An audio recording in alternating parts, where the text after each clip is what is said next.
السلام علیکم۔ میرے والد امام مسجد تھے، آخری عمر میں انہیں ایڈز ہو گیا۔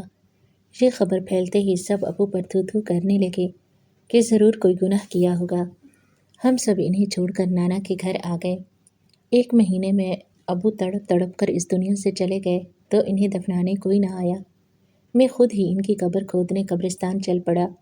ابھی قبر کھودتے آدھا گھنٹہ ہی ہوا تھا کہ مٹی کے اندر سے میرا نام شاہ زیب ہے اور میں امام مسجد کا بیٹا ہوں۔ میری کہانی انتہائی دردناک موڑ لیے ہوئے ہے کہ جو بھی سنتا ہے آنکھوں میں آنسو ضرور بھر لاتا ہے۔ یہ کہانی میں اس لیے لکھ رہا ہوں تاکہ میرے دل کا درد کم ہو جائے، مجھے سکون مل جائے، لیکن پتہ نہیں میرے نصیب میں سکون موجود ہے بھی یا نہیں۔ میں عطا آباد کے ایک چھوٹے سے گاؤں کا رہائشی ہوں۔ میرے والد صاحب امام مسجد تھے، ہم 2 بہنیں اور 1 بھائی۔ ابو مجھ سے بہت زیادہ امیدیں لیے ہوئے تھے اور وہ مجھے پڑھا لکھا کر ایک بہت اچھا انسان بنانے کے ساتھ ساتھ ایک بڑا آدمی بھی بنانا چاہتے تھے، لیکن میں ٹھہرا نکما۔ بہنوں کو تو پڑھنے کا شوق تھا، لیکن مجھے ایسا کوئی شوق لاحق نہیں ہو سکا۔ گاؤں کے ماحول میں ویسے بھی لڑکیوں کو نہ پڑھانے کا رواج ہوتا ہے، نہ سہولیات ہوتی ہیں، لیکن لڑکوں کے لیے ایک فائدہ تھا کہ انہیں شہر جانے کی اجازت ہوتی۔ مجھے بھی ہر قسم کی اجازت ملی ہوئی تھی، لیکن نہ جانے کیوں میں زندگی کو کبھی سنجیدہ نہیں لے سکا۔ آج میں بالکل اکیلا ہو گیا ہوں تو مجھے ایسے لگتا ہے کوئی میرا ہاتھ پکڑ لے اور مجھے سیدھے راستے پر چلا لے کہ میں بھٹک گیا ہوں۔ ابو کی نیک نامی پورے گاؤں میں مشہور تھی، ہر کوئی اپنے مسائل کے حل کے لیے ابو کے پاس تشریف لاتا۔ اگر ابو مسئلہ حل نہ کر پاتے، صرف انہیں تسلی دے دیتے تو یہ بھی ان کے لیے سب سے بڑا سکون کا ذریعہ تھا۔ یہاں میں یہ بتاتا چلوں کہ ابو کی شادی ان کی خالہ کی بیٹی سے ہوئی تھی، لیکن امی ابو کی کچھ خاص نہ بنتی تھی۔ بچپن سے ہی میں نے یہ دیکھا تھا کہ امی ابو کو میں کچھ بھی خوبیاں دکھائی نہ دیتی، جبکہ زمانہ تو ابو کی خوبیوں کے گن گاتا نظر آتا۔ اس لڑائی نے بھی ہم بچوں پر کافی اثر ڈالا، حالانکہ میں اکثر دیکھا کرتا تھا کہ ابو خاموش ہو کر چپ کر جاتے، یہاں تک کہ گھر سے باہر چلے جاتے، زیادہ تر گھر سے باہر ہی وقت گزارتے، لیکن امی ہر وقت نہ جانے کس بات پر ابو کو کوسنے دیتی رہتی، باتیں سناتی، غائبانہ طور پر ان سے لڑتی جھگڑتی رہتی۔ اس بات کا اثر ہم تینوں بہن بھائیوں پر بھی ہوتا۔ میں تو ویسے ہی نکما اور آوارہ تھا، امی کا لاڈلا تھا۔ ویسے بھی ابو مجھ سے نالاں تھے، میں کسی کام کا نہیں، جس اسکول میں داخلہ کروا کر آتے 2-3 دن جاتا اور تیسرے دن یہ کہہ کر ماسٹر صاحب نے مارا ہے، میں وہاں سے بھاگ آتا۔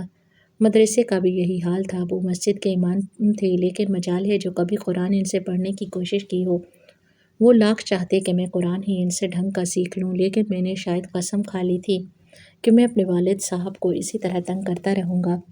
ایک ہی بیٹا تھا، لیکن کسی کام کا نہ تھا، جو کوئی بھی مجھے دیکھتا تو یہی کہتا، لیکن مجھے رتی برابر بھی فرق نہ پڑتا۔ دن یوں ہی گزر رہے تھے، سارا دن دوستوں کے ساتھ آوارہ گردی کر کے گھر واپس آیا تو کیا دیکھتا ہوں امی ابو کی زبردست جنگ لگی ہوئی ہے۔ اس بار تو ابو بھی بڑھ چڑھ کر جواب دے رہے تھے، مجھے کچھ سمجھ نہ آیا تو بہنوں سے پوچھا، انہوں نے بتایا کہ ابو نے امی کو کچھ رقم رکھنے کو دی تھی، امی سے اس میں کچھ پیسے خرچ ہو گئے، اب وہ ان سے بہت ناراض ہیں اور کہہ رہے ہیں کہ تم نے مجھ سے پوچھے بغیر کیوں خرچ کر لی، یہ کسی کی امانت تھی اور امانت میں کبھی بھی خیانت نہیں کرتے۔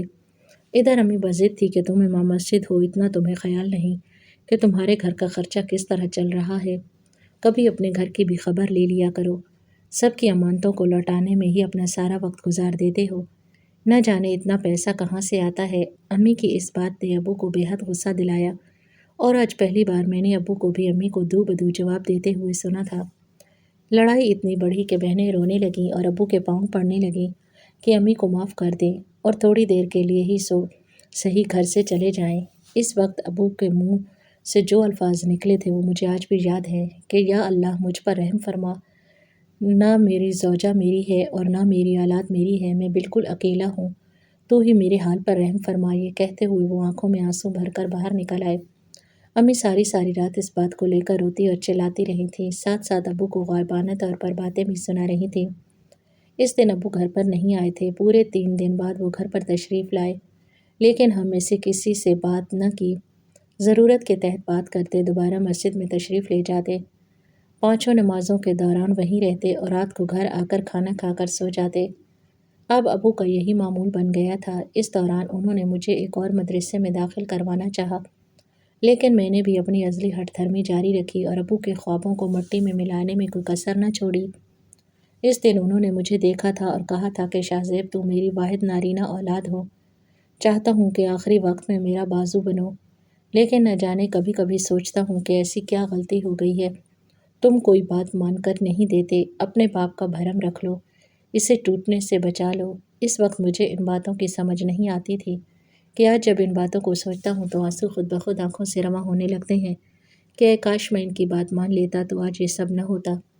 میں 15 سال میں قدم رکھ چکا تھا۔ اس دوران میں نے یہ محسوس کیا کہ وہ اپنے کسی کام میں انتہائی مصروف ہوتے، نماز پڑھا کر مسجد سے تو نکل جاتے لیکن گھر نہ آتے اور کہیں دور اپنے کسی خاص مقصد کے تحت نکل جاتے۔ اس دن کے بعد انہوں نے امی سے بات کرنا تقریباً بند ہی کر دی تھی اور حیرت انگیز طور پر امی بھی بالکل خاموش ہو گئی تھی۔ پورا ایک ہفتے میں ابو کو اسی طرح دیکھا کہ وہ نماز پڑھا کر مسجد سے نکل جاتے، نہ جانے کہاں کی سیر کو چلے جاتے، البتہ نماز پڑھانے کے وقت وہ مسجد میں پہنچ جاتے، پڑھا کر دوبارہ اپنا کسی کام کے سلسلے نکل جاتے۔ میں نے اس بات کا ذکر امی سے کیا تو حسب معمول وہ اپنے دکھوں کا رونا رونے لگی کہ انہوں نے کب اپنی اولاد کا خیال کیا، ہمیشہ دوسروں کے کاموں کی فکر رہتی ہے، اب تو مجھ سے ٹھیک سے بات بھی نہیں کرتے، نہ جانے کن کاموں میں پڑ گئے ہیں۔ کبھی کبھی رات کو اپنے ساتھ بڑی بڑی رقم لاتے ہیں، تجوری میں سنبھال کر رکھتے ہیں اور اس کے بعد اگلے دن اٹھا کر نہ جانے کہاں لٹا کر آ جاتے ہیں۔ میں نے آج تک سوال نہیں کیا، اب تم ہی بتاؤ بھلا، اتنی بڑی رقم کا ان کے پاس موجود ہونا تو اچنبھے کی بات ہے نا؟ وہ مجھ سے پوچھتی لیکن میں بھلا انہیں کیا جواب دیتا کہ آج کل ابو کی سرگرمیاں مجھے بھی کچھ مشکوک ہی لگ رہی تھی۔ پھر ایک دن وہ ہوا جس کا وہم و گمان بھی نہ تھا۔ یہاں یہ بات بتاتا چلوں کہ میں امی کی منتوں کی وجہ سے ایک مدرسے میں ٹک گیا تھا اور وہاں قرآن پڑھا کرتا تھا۔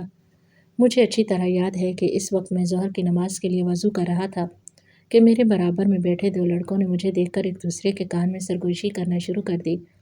میں نے ان کی طرف دیکھا تو یوں بن گئے جیسے کوئی بات ہی نہ ہو۔ صرف یہی نہیں، آج کل مدرسے میں ہر کوئی مجھے مشکوک نگاہوں سے دیکھ رہا تھا۔ مجھے ایسے لگتا جیسے میں نے کوئی انتہائی غلط کام کر لیا ہو اور خواہ خواہ کی شرمندگی محسوس ہونے لگی۔ نہ جانے کیا بات تھی کہ جو یہ لوگ سب مجھے اس طرح دیکھ رہے تھے، لیکن جلد ہی مدرسے سے نکل کر گھر پہنچا تو مجھے پتہ چلا کہ اصل میں بات کیا تھی۔ راستے میں ایک بوڑھے بزرگ نے مجھے روک کر کہا کہ شاہ زیب میاں کہاں جا رہے ہو؟ کچھ خبر ہی ہے گھر کے، تمہارا باپ کیا گل کھلا رہا ہے؟ ان کی یہ بات سن کر میرے پیروں تلے سے زمین نکل گئی کہ ابو نے بھلا ایسا کیا کر دیا؟ جاؤ ذرا جا کر اپنے گھر کی خبر بھی لو، کچھ پتہ بھی ہے کوحرام مچ گیا ہے تمہارے گھر میں اور تم اپنی مستی میں مگن ہو۔ یہ سنتے ہی میں الٹے قدموں اپنے گھر میں دوڑا تو ایک الگ ہی منظر میری نظروں کے سامنے وقوع پذیر ہو رہا تھا۔ امی رو رہی تھی، چیخ چلا رہی تھی اور ابو مظلوم بنے وہاں چپ چاپ کھڑے تھے۔ محلے کے لوگ بھی نہ جانے بڑھ چڑھ کر کیا کچھ باتیں میرے ابو کو سنا رہے تھے۔ مجھے یہ سارا منظر اچھا نہیں لگا۔ میں نے آگے بڑھ کر ان سب سے پوچھا کہ آخر بات کیا ہے، تو انہوں نے مجھے بتایا کہ جا کر اپنے باپ سے پوچھو، پتہ بھی ہے تمہارے باپ کو کون سی بیماری لاحق ہے۔ اسے اچھوت کی بیماری لاحق ہے جو اسے اس کے گندے کارناموں کی وجہ سے لگ گئی ہے۔ اسے شرم نہیں آتی کہ یہ امام مسجد ہے اور ایسے کام کر کے اپنے آپ کو انتہائی گندی بیماری لگا لی ہے۔ میں نے ناسمجھی سے امی کی طرف دیکھا تو انہوں نے مجھے ہاتھ پکڑ کر گھر کے اندر دھکا دیا اور دروازہ بند کر دیا کہ اب ان سے محلے والوں کی مزید باتیں برداشت نہیں ہو رہی تھیں۔ لیکن کیا دروازہ بند کرنے سے باتیں بند ہو جایا کرتی ہیں؟ ہرگز نہیں۔ ان کی آوازیں تو دروازوں کو چیر کر بھی اندر آ رہی تھی۔ ابو وہیں دہلیز کے پار کھڑے تھے۔ ہمارے گھر کا دروازہ ان پر بند ہو چکا تھا، نہ جانے کیوں وہ محلے کے لوگوں کی کسی بات کا کوئی جواب کیوں نہیں دے رہے تھے۔ یہاں تک کہ دروازہ کھول کر وہ بھی اندر آ گئے، لیکن امی بفر گئیں اور کہنے لگی اب کیا بچا ہے، سارے جگ میں ہماری بے عزتی تو کروا لی، اب اس اچھوت کی بیماری کے ساتھ تم اپنے بچوں کی جان بھی لینا چاہتے ہو؟ انہوں نے کوئی جواب نہ دیا اور اپنے کمرے کی طرف جیسے ہی جانے لگے تو امی نے آگے بڑھ کر ان کا راستہ روک لیا۔ خبردار جو اس کمرے میں قدم رکھا، تمہارے قدم اب اس گھر میں ہر جگہ نہیں پڑنے دوں گی، تمہاری جگہ صرف اور صرف اسٹور روم میں ہے۔ جب تک تمہاری سانسیں چل رہی ہیں تو ہمارا تم پر یہ احسان ہوگا کہ تمہیں گھر میں جگہ دی ہوئی ہے، ورنہ جس طرح کی خطرناک بیماری لے کر تم گھوم رہے ہو، تمہیں کوئی دیکھنا تو دور، نام لینا بھی تمہارا گوارا نہ کرے۔ ابو کو ضبط جواب دے گیا۔ انہوں نے میری امی کے سامنے ہاتھ جوڑے اور کہا کہ زندگی کے 16 سال میرے ساتھ گزارنے کے باوجود بھی تم مجھے سمجھ نہیں سکی۔ یہ سب جھوٹ بول رہے ہیں اور ان کی باتوں میں کوئی سچائی نہیں۔ یہ سب کہتے ہوئے انتہائی ٹوٹے ہوئے لگ رہے تھے، ایسا لگ رہا تھا جیسے ان کی ذات کو اندر ہی اندر دیمک چاٹ رہی ہے اور وہ دن بدن ختم ہوتے چلے جا رہے ہیں۔ میں نے امی کو زندگی میں پہلی بار ٹوکا اور کہا، امی آپ کو ہوش کرے، آپ کے شوہر ہیں، آپ ان سے اس طرح بات کیوں کر رہی ہیں؟ آخر ہوا کیا ہے؟ تب امی نے مجھے جو کچھ کہا وہ سن کر مجھے لگا جیسے زمین پھٹے اور میں اس میں سما جاؤں، لیکن کاش میں یہ الفاظ نہ سنتا۔ امی نے مجھے بتایا، تمہارے ابو کو ایڈز ہو گئے ہے۔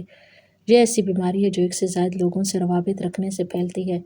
روابط تم نہیں سمجھو گے، آسان الفاظ میں تمہیں بتاتی ہوں، جنسی تعلق رکھنے سے یہ بیماری پھیلتی ہے۔ ویسے بھی شفیق نے مجھے بتایا تھا کہ آج کل امام صاحب ایک گھر میں جاتے ہیں، وہاں بہت سی ننھی ننھی لڑکیاں موجود ہیں۔ اب اس سے آگے میں تم جیسے جوان بیٹے کو کیا بتاؤں؟ تم خود سمجھدار ہو، اور آج ان کے کارناموں نے یہ گل کھلایا ہے کہ انہیں بیماری لگ چکی ہے، اور یہ بیماری پھیلنے والی بیماری ہے، ان کے ساتھ رہنے والوں کو بھی لگ سکتی ہے۔ یہ کہتے ہی انہوں نے میرے ابو کو اسٹور روم میں جانے کا کہہ دیا۔ ابو کی حالت ایسی ہو رہی تھی جیسے کاٹو تو بدن میں لہو نہیں۔ ان کی آنکھوں میں آنسو جیسے جم سے گئے اور ان کا ایک ایک قدم بھاری ہونے لگا۔ لڑکھڑاتے ہوئے امی سے کسی بحث کے بغیر اسٹور روم کی طرف چلے گئے۔ وہاں بیٹھ کر زاروں قطار رونے لگے۔ ان کے رونے کی آوازیں پورے گھر میں گونجنے لگیں، یہاں تک کہ ہمارے دلوں کو چیرنے لگیں۔ لیکن امی نے ہم تینوں کو ایک کمرے میں بند کر دیا اور ہمیں اپنی قسم دے دی کہ خبردار اپنے باپ کے پاس جانا بھی مت۔ اس نے خود کو اپنے کارناموں سے بیماری تو لگا لی ہے، لیکن تم تینوں کا کیا ہوگا؟ تمہارے بغیر میرا اس دنیا میں کوئی بھی نہیں ہے۔ میرا دل ابو کے آنسوں اور ان کی رونے کی آواز سن کر بے تحاشا دکھ رہا تھا، لیکن میں مجبور تھا۔ رات یوں ہی گزر گئی۔ میں نے امی سے کہا کہ امی ابو کو کھانا تو دے دیں، انہوں نے صبح سے کچھ بھی نہیں کھایا ہوگا۔ یہ کہتے ہی وہ اٹھی، پلیٹ میں کھانا ڈالا اور میرے سامنے جانوروں کی طرح ابو کے سامنے کھانا ڈال دیا۔ انہوں نے کھانا پلیٹ میں دینے کے بجائے وہیں زمین پر ڈال دیا اور کہنے لگی، زمین سے چاٹ کر کھا لو۔ پلیٹ میں ڈال کر دیتی تو نہ جانے کیسے جراثیم لگا دیتے اور ہمیں بھی یہ منتقل ہو جاتے، اس لیے اب تمہاری اوقات یہی ہے کہ تم اسی طرح جانوروں کے انداز میں کھانا کھاؤ۔ یہ سنتے ہی میرا دل تڑپ اٹھا۔ امی! ایک زوردار چیخ بلند ہوئی، لیکن امی کو کسی چیز کی پرواہ بھلا کب تھی۔ وہ ہمیں لے کر دوبارہ کمرے میں آ گئی۔ دونوں دنوں کے گزرنے لگے۔ ابو ایک کمرے میں بند ہو کر رہ گئے۔ رفع حاجت کے لیے بھی امی انہیں باہر نہ نکلنے دیتی، یہاں تک کہ ان کا اسٹور روم بھی غلاظت سے بھر گیا تھا۔ امی، اس سے تو بہتر ہے کہ آپ ابو کو کسی کو گھر سے ہی نکال دیتیں۔ اس قدر بدترین سزا تو کوئی کسی جانور کو بھی نہیں دیتا۔ جسے خطرناک بیماری لگی ہو چپ چاپ اس کی جان لے لیتا ہے۔ اتنی اذیت بھری زندگی اس سے نہیں گزارنی پڑتی۔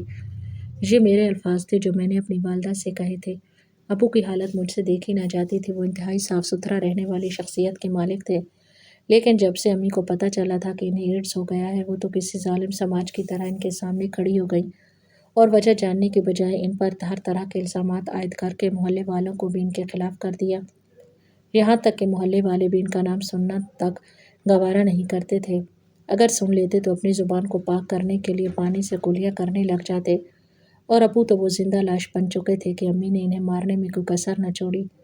یہاں تک کہ ایک دن جب محلے والوں کا اصرار بے حد بڑھا اور یہ بات پورے گاؤں میں پھیل گئی کہ امام صاحب کو خطرناک بیماری لاحق ہو گئی ہے، جو کہ انتہائی گندی بیماری ہے اور جنسی تعلقات کی بنا پر پھیلتی ہے، تو سب لوگوں نے ہمیں گاؤں سے نکل جانے کا کہہ دیا۔ امی یہ سن کر کہنے لگی، ہمیں ویسے بھی یہاں نہیں رہنا۔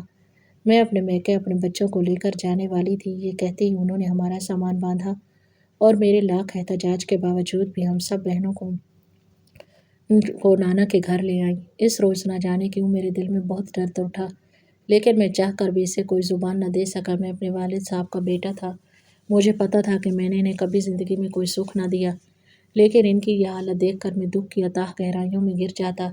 لیکن میں خود کو بے بس اور مجبور سمجھتا کہ اس وقت میں ہمارے گھر کا سارا کنٹرول میری امی کے ہاتھ میں تھا۔ وہ جو کہتی وہی ہوتا، وہ جو کرتی وہی ہوتا۔ ابھی ہمیں نانا کے گھر آئے 2 دن ہوئے تھے۔ مجھے اپنے گاؤں کا شفیق وہاں نظر آیا جو امی سے کہہ رہا تھا کہ امام صاحب کی حالت بہت نازک ہے، ہر وقت گھر میں پڑے رہتے ہیں۔ امی نے تو جیسے ان کی بات کو سنا ہی نہیں، اور مجھے ایسے لگا جیسے میرا دل کسی نے مٹھی میں لے لیا ہو۔ امی نے اسے کہہ دیا کہ آئندہ اگر یہاں آؤ تو ان کی کوئی بھی بات یہاں نہ بتانا، وہ ہم سب کے لیے تو پہلے ہی مر چکے ہیں۔ انہوں نے جو کارنامہ کیا ہے وہ کسی طور بھی معافی کے قابل نہیں۔ مجھے نہ جانے کیوں امی کی یہ بات بہت بری محسوس ہوئی، لیکن میں اس کا اظہار بھی نہ کر سکا۔ نانا نے بھی ہمیں وہاں جانے سے منع کر دیا اور کہا کہ اس کی قبر بھی وہیں کھود دینی چاہیے، وہ اسی لائق ہے۔ اپنے والد صاحب کے بارے میں یہ الفاظ سن کر میرا دل کٹنے لگتا، یہاں تک کہ پورے 1 مہینے بعد مجھے آج پھر شفیق وہاں نظر آیا، اور اس نے آتے ہی میری ماں کو جو خبر سنائی، اسے سن کر میرا دل ایک لمحے کے لیے جیسے دھڑکنا ہی بھول گیا۔ اس نے مجھے بتایا کہ امام صاحب کا انتقال ہو گیا ہے، اور میں تو جیسے صدمے سے نڈھال ہی ہو گیا، وہیں زمین پر بیٹھ گیا اور خالی خالی نگاہوں سے اپنی والدہ کو دیکھنے لگا۔ لیکن یہ کیا انہیں کوئی فرق نہ پڑا، اور شفیق سے کہا کہ میں نے تمہیں 1000 بار منع کیا تھا کہ ان کی کوئی بھی بات آ کر مجھے مت بتانا، تو آج یہ بات کیوں بتا رہے ہو؟ آپا میں تمہیں اس لیے بتا رہا ہوں کہ تم بیوہ ہو چکی ہو۔ بیوہ تو میں اسی دن ہو چکی تھی جب مجھے پتہ چلا تھا کہ ان کے کارنامے بہت اعلیٰ ہیں اور انہیں اکچھوت بیماری لگ گئی ہے۔ اپنے کارناموں کی وجہ سے ہی یہ کہتے ہوئے امی تو اندر چلی گئی، لیکن میں شفیق کے پاس گیا اور کہنے لگا کہ مجھے گاؤں لے چلو، مجھے ابو کو دفنانا ہے۔ یہ آخری قرض تو میں ان کا ادا کر ہی سکتا تھا، میں نے اولاد ہونے کے کوئی فرائض پورے نہ کیے، لیکن نہ جانے کیوں میرا دل مچل گیا اور میں نے شفیق سے کہا کہ مجھے وہاں لے چلو، میں انہیں آخری آرام گاہ تک پہنچانا چاہتا ہوں۔ امی نے یہ سنا تو مجھے بہت ڈانٹا، لیکن اب مجھ پر ان کے کسی بات کا اثر نہیں ہونے والا تھا۔ میں نے ان کی ایک نہ سنی اور شفیق کے ساتھ موٹر سائیکل پر روانہ ہو گیا۔ شفیق نے مجھے میرے گھر کے باہر اتار دیا اور میں نے جیسے ہی گھر کے اندر قدم رکھا تو مجھے اکائی سی آ گئی۔ گھر کی حالت انتہائی ابتر ہو رہی تھی، گند و غلاظت سے بھرا ہوا گھر کسی کچرا کنڈی کا منظر پیش کر رہا تھا۔ میں نے اپنے ناک پر رومال رکھا، جیسے اسٹور روم کی طرف گیا تو میری آنکھوں سے آنسو ابل پڑے۔ ابو کو فوت ہوئے ابھی صرف 1 دن ہی ہوا تھا۔ میں نے وہاں موجود جمعداروں کی مدد سے ان کی لاش کو ایک بورے میں بند کیا۔ میں نے احتیاطاً گلوز پہن لیے تھے کہ مجھے جراثیم نہ لگ جائیں، یہاں تک کہ ریڑھی پر لاد کر ان کی لاش کو قبرستان تک پہنچا دیا۔ میں اس وقت 16 سال کا تھا، نہ جانے کہاں سے اتنی ہمت آ گئی۔ قبرستان کے اندر جا کر خود ہی ان کی قبر کھودنے لگا، یہاں تک کہ گڑھا سا بن گیا اور میں نے ان کی لاش کو گھسیٹ کر وہاں ڈال دیا، ان پر مٹی ڈال کر دعا کے لیے ہاتھ اٹھا دیے۔ میرے اندر اتنی ہمت نہ جانے کہاں سے آ گئی تھی، میں نے خود اپنی محنت کے بلبوتے پر انہیں دفن کر دیا اور وہیں ان کی مٹی کے پاس بیٹھ کر زاروں قطار رونے لگا کہ اچانک سے مجھے ایک مسحور کن خوشبو محسوس ہوئی۔ یہ خوشبو اس قدر دلچسپ اور خوبصورت تھی کہ آج سے پہلے ایسی خوشبو میں نے کبھی نہیں سونگھی تھی۔ میں نے جیسے ہی ابو کی قبر کی مٹی اپنے ہاتھ میں لی تو مجھے یہ انکشاف ہوا کہ یہ خوشبو تو ان کی قبر کی مٹی سے آ رہی ہے۔ یہ خوشبو سونگھتے ہی میرا پورا جسم کانپنے لگا کہ میں نے سنا تھا کہ نیک انسان کی قبر کی مٹی سے خوشبو آتی ہے اور وہ انسان اللہ کی بارگاہ میں قبول کر لیا جاتا ہے، لیکن یہ کیا میرے باپ کو تو ایڈز جیسی بیماری تھی، اس نے تو بہت گناہ کیے تھے، پھر کیسے اللہ نے اسے قبول کر لیا؟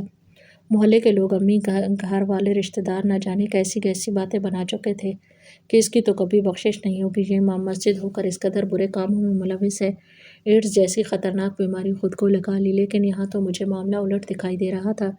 یہ خوشبو سونگھتے ہی نہ جانے کیوں ایک طرف تو میرے دل کو راحت پہنچ رہی تھی کہ ابو بے گناہ ثابت ہو گئے، لیکن دوسری طرف میرا دل بے چین بھی ہو گیا کہ کیا ہم سب بھی اپنے ابو کی اس طرح کی موت کے ذمہ دار ہیں؟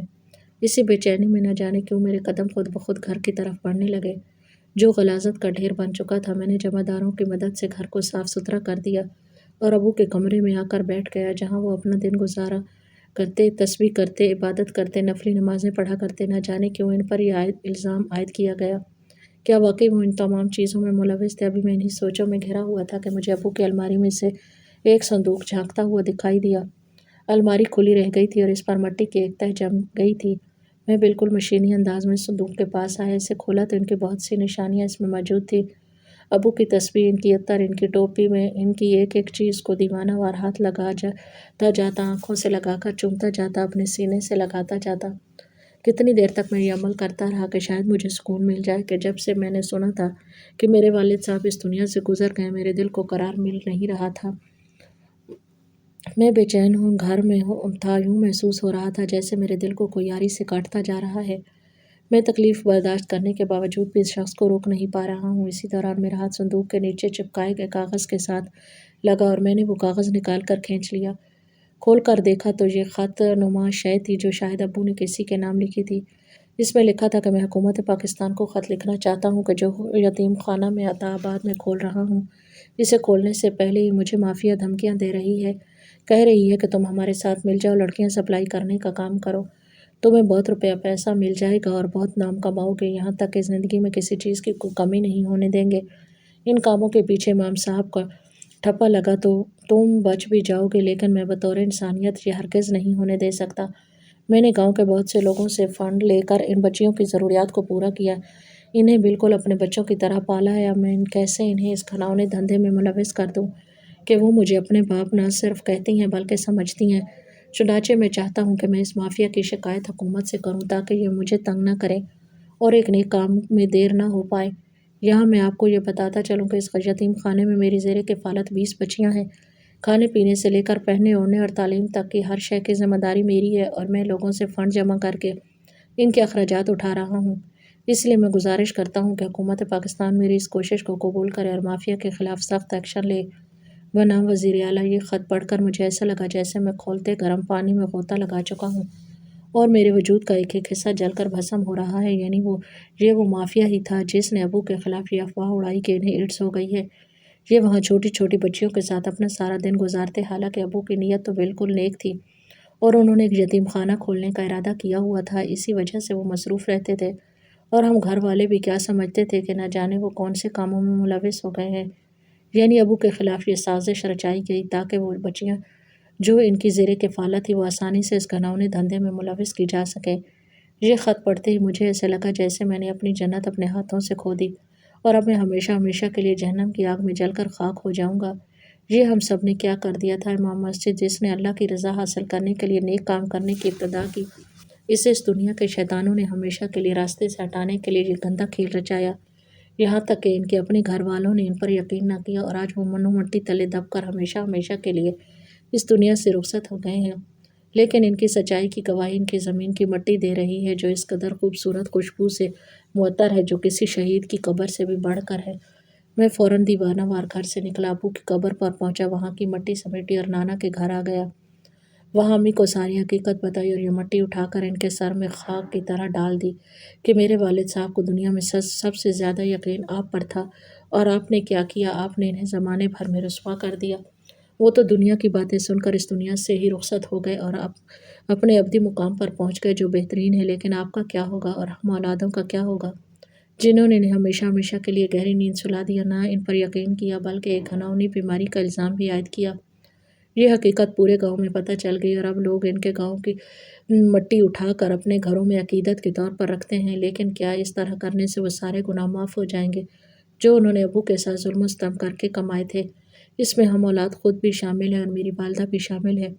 ابو کی موت کے بعد سے میرا ہر دن یوں ہی گزرتا ہے جیسے میں تپتے ہوئے توے پر بیٹھا ہوں اور کوئی پرسان حال نہیں۔ اس دن کے بعد سے زندگی میں بہت تبدیلی آئی، لیکن اس تبدیلی کو دیکھنے والے میرے والد صاحب زندہ نہیں رہے تھے جو ہمیشہ سے اس تبدیلی کو دیکھنے کے خواہاں تھے۔ وقت بدل جاتا ہے، حالات بدل جاتے ہیں، لیکن جو خلا رہ جاتا ہے وہ کبھی پر نہیں ہو پاتا۔ آج میں پورے 30 سال کا ہو چکا ہوں، لیکن جب میں اس واقعے کو یاد کرتا ہوں، اپنی زندگی کے اس پہلو پر نظر ڈالتا ہوں تو دل پوری طرح سے چھلنی ہو جاتا ہے، روح کے زخم ایک بار پھر سے تازہ ہو جاتے ہیں۔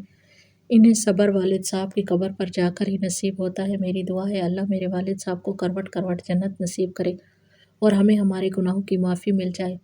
ہماری آج کی یہ کہانی آپ کو کیسی لگی؟ کمنٹ باکس میں اپنی رائے کا اظہار ضرور کریں۔